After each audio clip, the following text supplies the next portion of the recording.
Hello, everybody. Hope you're doing well. Today, we've got an episode from another powerful podcast, our friends at rePROs Fight Back, a podcast that unpacks the policies and politics shaping reproductive and sexual health, rights, and justice. This episode tackles the global impact of recent attacks on foreign aid, where sudden funding freezes, dismantled institutions, and critical programs are vanishing overnight. Host Jenny Wetter is joined by Gayatri Patel, Senior Fellow at rePROs, to break down how these sweeping changes are already affecting access to food, medication, vaccines, and more for people around the world, and what's at stake for the long term. But there is hope. This conversation shines a light on the advocates defending these lifelines and the many ways we can join the effort.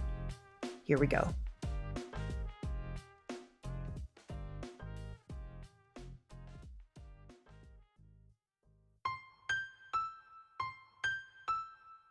Welcome to rePROs Fight Back, a podcast on all things related to sexual and reproductive health rights and justice.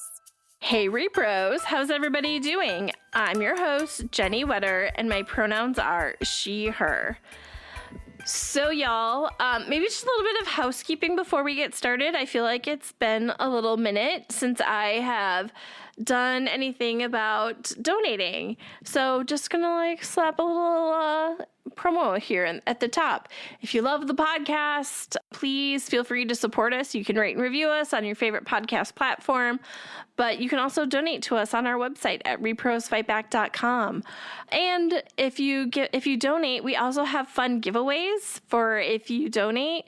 We have these really fun stickers that we had Liberal Jane design and a fun postcard. And so for a $25 donation, you will get a full set of stickers plus the postcard. And we also have a really fun bag that I just love, y'all. We have this really cute design that is done like a comic book speech bubble that says abortion is a human right, not a dirty word. I really love it, and I love the bag. It's like really fun and bright puppy colors. So for a $50 donation, you get the bag and all of the stickers we have. So if you support us and want to send us some love, we would really appreciate that. And I guess while I'm talking about our fun swag we have also been considering maybe getting merch where you could buy these fun designs on different things. So would that be something y'all would be interested in? Would you want us to get a little merch store where you could get some of these fun designs on a mug or a sticker, or I don't know, let us know if you're interested. If you have things you would like, did you want a mug? Do you want a water bottle? What would you be interested in? So just send us a note. I'd love to know, one, if you would be interested in buying merch, but two, if there are things that you would like to see designs on, just let us know. And with that, I actually think I'm going to keep the intro a little short this week. I have some fun things happening, but I'm not quite ready to tell y'all yet. You'll find out, I think, next week. But until then, it makes it a little hard for me to talk about the things that are happening. So instead of teasing y'all, I'm just going to go cut straight to this week's episode. I'm very excited about it. We have our wonderful senior fellow, Gayatri Patel, on to talk about what is happening around foreign assistance right now, particularly in humanitarian settings. It's been a while since we talked about what was going on with USAID, so it felt like a really important time to catch everybody up on what is happening. So with that, let's go to my interview with Gayatri. Hi, Gayatri. Thank you so much for being here today. Hey, Jenny. It's so great to be back. I'm always excited to have you on. But before we jump into the conversation, do you want to take a minute and introduce yourself and include your pronouns? Sure. My name is Gayatri Patel, she, her pronouns. I am a professional in the global development, gender equality, SRHR world, and I've been a fellow with the rePROs Fight Back work for over a year now. So really excited to be here. So excited to have you, and we've now been under the new administration for a couple months, and there's been so much happening around foreign assistance. I thought it was a good time to check back in and talk about where are we at, what is happening right now. I mean, it changes every day, right? I know. Small question, But right? it feels like it changes every day, and it gets worse and worse for the development and humanitarian aid sectors. But I think overall, we have blocking of U.S. foreign assistance funding, including for development programs, humanitarian programs, multilateral assistance, et cetera. We have dismantling of institutions, primarily USAID, the U.S. Agency for International Development. We have, some glimmers of hope in terms of some of these decisions are still pending in the court system. But I think where we are right now is we really need to reckon with, what are the long-term impacts of just the current upheaval that we're dealing with, and what does it mean for U.S. development assistance overall, for the partners that we work in the field, and just the sector, given what an outsized role the U.S. government plays in development and humanitarian aid. Yeah, like one of the things I really just think about is like the breach of trust, not only between like the implementers on the ground doing the work, but then the communities they are serving who that or like had services stopped. Absolutely. I mean, I think the most horrific short-term, or not short-term, but immediate impact of these funding cuts is literally people dying, like people literally losing access to food services, to antiretroviral medication, to vaccines, to things that keep them alive and healthy and safe are being pulled back with zero notice. And so there's no ability to plan ahead for something like this that has had catastrophic impact on communities and on the organizations that have relied, and the local organizations that have relied on U.S. foreign assistance. A lot of them are just imploding at this point. And so that also has kind of a longer term impact on the community and the services that they were receiving. So yeah, that loss of trust is deep, and a kind of a feeling of betrayal because just how it was rolled out. Yeah, I think this is one of those things that people who don't work in these sectors maybe don't understand some of it in a way where they think, well, we can get it restarted and like everything will be fine. And like we've talked about around like the global gag rule, people think it's like a light switch, like, oh, it's in place, oh, it's not in place, and like all the services resume and like everything like is restarted and everything's fine. But this is like infrastructure destruction that takes a long time to rebuild. Like people go find new jobs and, it just doesn't restart again, assuming money starts reflowing. Yeah, I mean, that's an excellent point. With a lot of the local partners folding right now under pressure and budget constraints, it's not going to be easy to just open their doors again.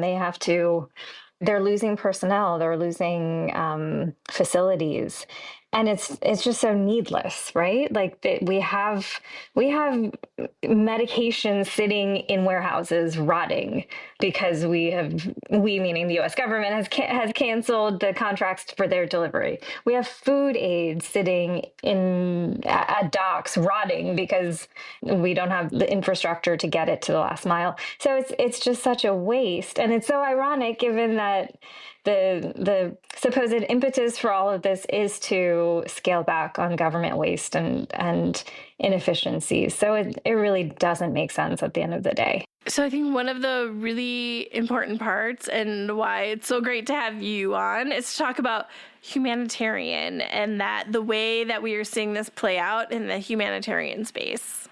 In the humanitarian space, it's really kind of a double whammy. I mean, we have the loss of funding for USAID implemented humanitarian programs, including those that are implemented through development contractors or international NGOs.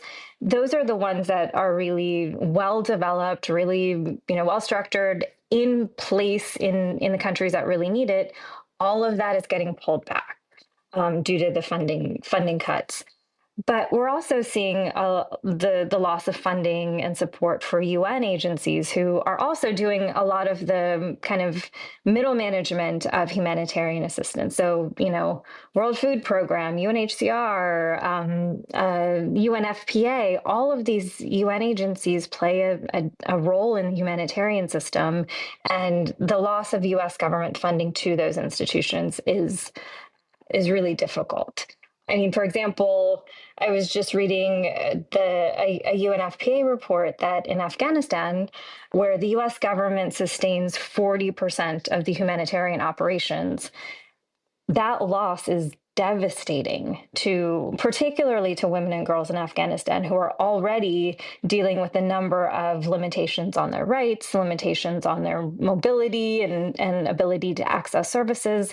Now, one of the last lifelines they had is female health workers that were funded by UNFPA who can get into some of the rural areas or provide the gender responsive support health services that Afghan women and girls need. They're no longer funded through the loss of US government funding.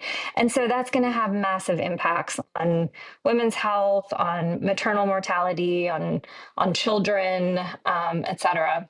Similarly, in Yemen, I mean, there are nearly 1 million women who are losing access to reproductive health services. In Ethiopia, there are nearly 200,000 people, including a number of refugees, who are losing access to SRHR and GBV services. And these are countries, I mean, Yemen is actively in the middle of a conflict and humanitarian crisis right now. And Ethiopia is still recovering from conflict for a number of years. And so the humanitarian needs are deep. And the loss of really critical funding through the US government is just going to have a catastrophic impact on those communities. Yeah, those UNFPA numbers were shocking. I think it's really hard for people to imagine the scale of devastation that is being caused by the loss of these programs. Like I said, UNFPA had some really great numbers they put out. We'll make sure to include that in the show notes. There was that great piece by Nick Kristof that was trying to outline what the loss of this assistance is and possible lives lost. And again, the scale was unreal. Absolutely. And this is not verified, but I was reading a resource earlier today where it was something like 100 people a day are dying because of the loss of food aid, which is just unimaginably cruel. But it's just it goes against our values as a country, but also goes against logic and reason. Like how is it that we've invested so much time and energy and infrastructure into providing food aid, and we're just stopping it on a whim and letting people die? It's quite devastating. And if that part doesn't move you, and it should be more than enough, a lot of that food aid is coming from U.S. farmers. It is coming from the high energy peanut stuff. It's coming from U.S. companies. It's money in our economy that is being lost. Just important in multiple ways. And it really goes to show how foreign assistance has always been a low-hanging fruit for fiscal conservatives who are like, why are we spending all of this money overseas? We have needs at home. Foreign aid is less than 1% of the U.S. government budget. And a big portion of that actually, as you said, supports U.S. businesses and U.S. agriculture and farmers. So we're kind of what's the term? We're shooting ourselves in our own foot. Yes, there you go. I was going to say, cutting off our nose to spite our face, but there we go. Shooting ourselves in the foot, it works too. It doesn't line up. And it's like one of those things that has been immovable, where you have the public overwhelmingly saying that they think we spend too much on foreign assistance. They think it's 25% of the budget. And that number has been that number since I started working in this field. I know. And then they're like, it should only be 10%. And like you said, it's less than 1%, right? Great. Could you imagine the things we could do with 10%? Absolutely. And the funding cuts are huge, huge as in it's a massive problem, massive setback. I think what we haven't been talking about enough is the setbacks in terms of policy. There's a whole cadre of development professionals who have worked for decades to integrate gender into development and humanitarian policy, and really based on evidence, based on understanding how global development works. It really does require having a gender lens to make sure that we're being as effective and as efficient and as inclusive as possible. And what we're seeing now is not just a clawback of funding, but also just a really concerted effort to pull back rights, to pull away from even terminology related to gender, to anything that smacks of inclusion. For some reason, that's a bad word, but it's almost a tenet of how good development has to happen. We have to be inclusive. We have to look at those who are most likely to be left behind. And so I think what I would love to see more emphasis on is just the idea that we don't need to reinvent this wheel. We don't need to scale back on gender and then put it back in 10 years later when we have a friendlier administration. If the idea is to have efficient and effective development and humanitarian assistance programs, we need to be doing that now. We need to be accounting for all sectors of society. Yeah, that is something that has absolutely been on my mind as thinking through, like, you're hearing all of these conversations about, well, great, we can build something better, and all I can think about is that better is going to mean we're building something less without anything controversial in it. And all of the things that we talk about, gender, repro, all of that is going to be left on the cutting room floor. And like nobody is going to be standing up for us in the same way that we're trying to stand up for all of making sure that we keep global foreign assistance around. I really do worry about that. And, you know, how that is going to set back gender and sexual and reproductive health for decades to come. There was that, again, losing track of time and when things happen, but I think it was last year, there was like a UN Women report that if we stay on the same track we are right now, we won't get gender equality for, 300 years? Mm-hmm. Like, that is already devastating, and that was before we had all of these cuts. Like, I can't imagine what this is going to do to that. Yeah, I mean, pre-COVID, it was 237 years. Yeah. To achieve gender equality. Post-COVID, and we all know, and we've all talked about how much of a setback COVID itself was on gender equality, but to add the funding cuts to that, the destructive factor here, it's more than 2 generations at this point, 3 generations, I guess, 4 maybe, depending on how you're counting it, which is, I mean, we could get philosophical here, but women and girls and all others have been waiting so long. We've been waiting since the beginning of time, honestly, to have our rights. And so to have a powerful country and a powerful government like the United States stand up and say, your rights are not actually your rights, is a blow. Yeah, and I think we do have to grapple with that. And we do have to talk about it and name it and not get bogged down in the technicalities of just the funding. It's these as we're talking about the funding, all of this stuff with the actual policy and kind of lens of gender in a more expansive definition and inclusion and diversity is all kind of backsliding. And I think this is one of those areas where those of us who work in global sexual and reproductive health are more familiar with having to have that debate, right? We've had years where they're like, okay, well, we'll keep global gag rule, but give you more money. And it's like, more gagged money is not helpful. We need people to be able to access the care they need.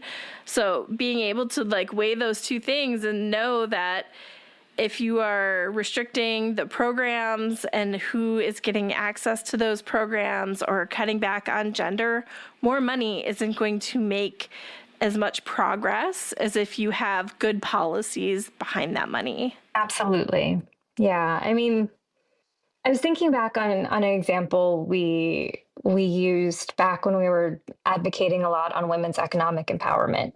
This was during the first Trump administration, and there was so much emphasis from the administration on like pure women's economic empowerment issues, like financial inclusion and banking and so forth. And us from the advocacy community are like, yes, we do need that, but we also need to look at women and girls and people of other genders in a broader sense. We know that lack of access to contraceptives has a direct impact on women's ability to earn. And that has a direct impact on their daughter's ability to go to school and therefore their ability to earn later. So we have to keep connecting those dots. And I feel like we had made progress on that, right? Even with the first Trump administration, we had made progress in terms of like linking those two issues as, something that we have to think about. And we made progress on instituting the policies at USAID to ask those questions. Like, what are the broader issues that we need to be accounting for if we want economic empowerment?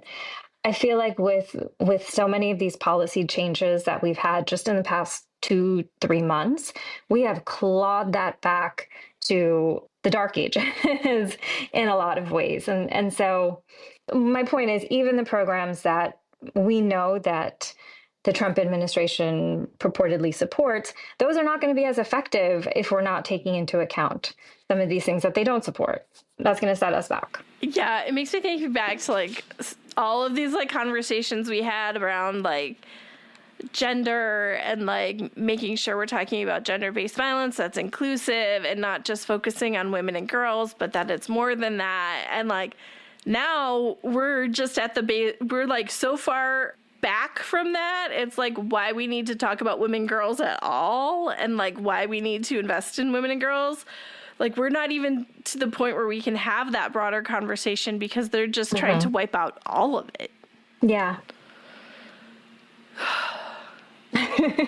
Sorry, y'all. We're kind of a bummer today. Yeah, it is. Yeah, it's a tough time, and I don't know how we bounce back. I want to like inject some hope here, and I don't know how we build back, but I think at this moment we absolutely need to continue pushing back. And I feel like there's so much overwhelm, and there's so much to react to, and there's so much here that could splinter us meaning like the gender and SRHR community. That is the opposite of what we need to do right now. Right now, we need to be linking arms and being louder than ever because there's so much at risk. And so it's hard. It's hard to like cut through all of the noise and overwhelm of the moment that we're in, but there's so much at stake. Yeah, we need to be loud. We need to encourage our congressional champions to be loud and to, fight back for. They created USAID. Like they have a real say in this, and they need to fight back to ensure that these programs continue to exist in the way that Congress wanted them to exist. Exactly. And, like there are some people who are doing a really good job standing up, but I feel like there's they need to be louder. Yeah. I mean, I'm all for quiet conversations and inside baseball where it's going to be effective. I mean, ask me in like a month or so, but right now I don't feel like that is the most effective way. I feel like we have to be loud. We have to have our champions, as you said, have our champions be loud. They can't rely on these quiet conversations with their colleagues across the aisle. It's people have dug into their positions. And so to the extent that our champions have a voice, have positions of power in the committees that they sit on, have a platform, they too should be linking arms and really calling out what matters. Okay, so we talked about, being loud, but what else can our audience do? Like, what can we do to fight back to ensure that, one, we keep having foreign assistance, but two, that we are making sure that we are fighting for policies around gender and that we are fighting for things around sexual and reproductive health and they don't get left behind? I mean... Gayatri, solve all the problems.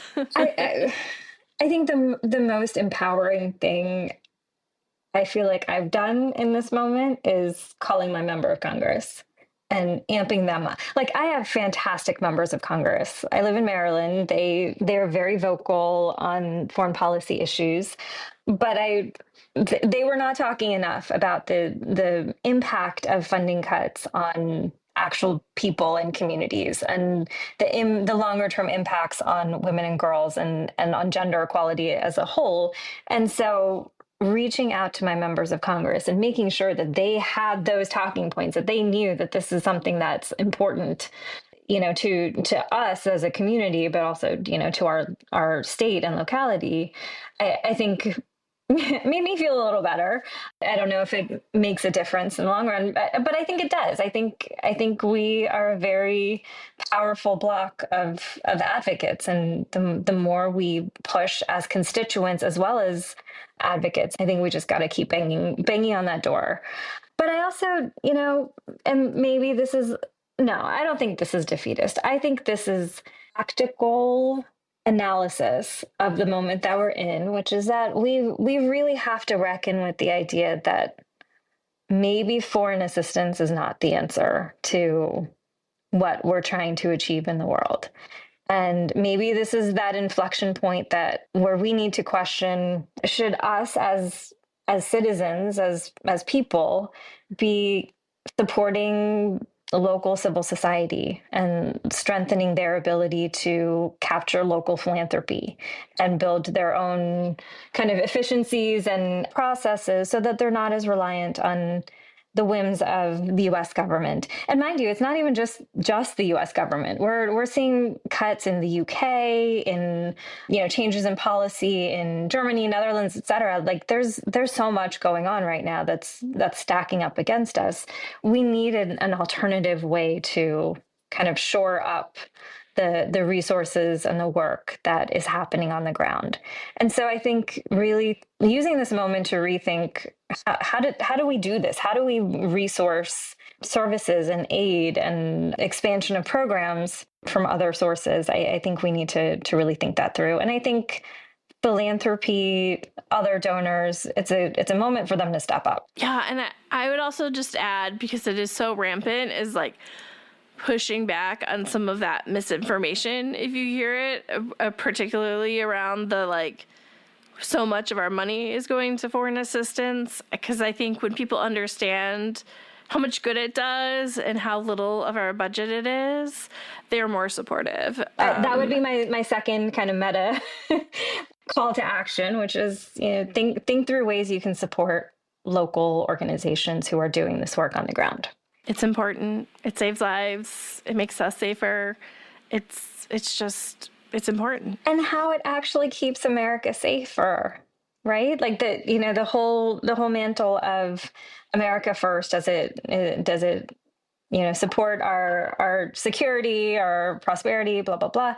Like this is soft power. We should be investing in it. It does keep America safer. It does build bridges, and it does establish cooperation and collaboration in ways that military assistance, other forms of international relations cannot.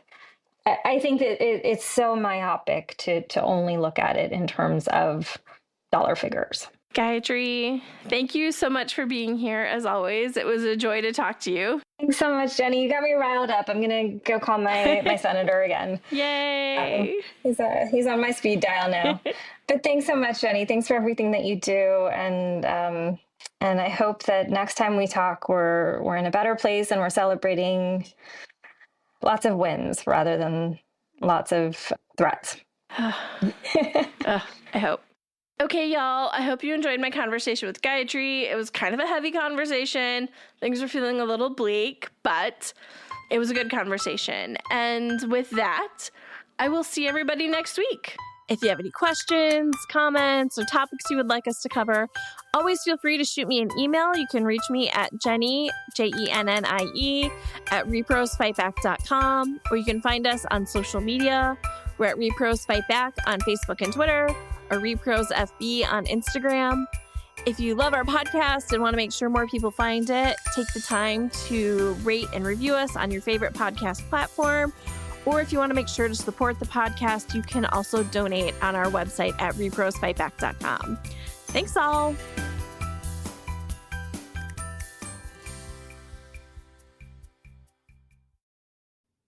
That was an episode from rePROs Fight Back. I also don't know if it's a clip or an episode, so I'll give you either. That was a clip from rePROs Fight Back. If you care about global rights, healthcare access, or just want to know what's at stake in an easy-to-digest way, this conversation is a must listen. And be sure to check out more from rePROs Fight Back wherever you get your podcasts. Thank you all for listening. Love you all.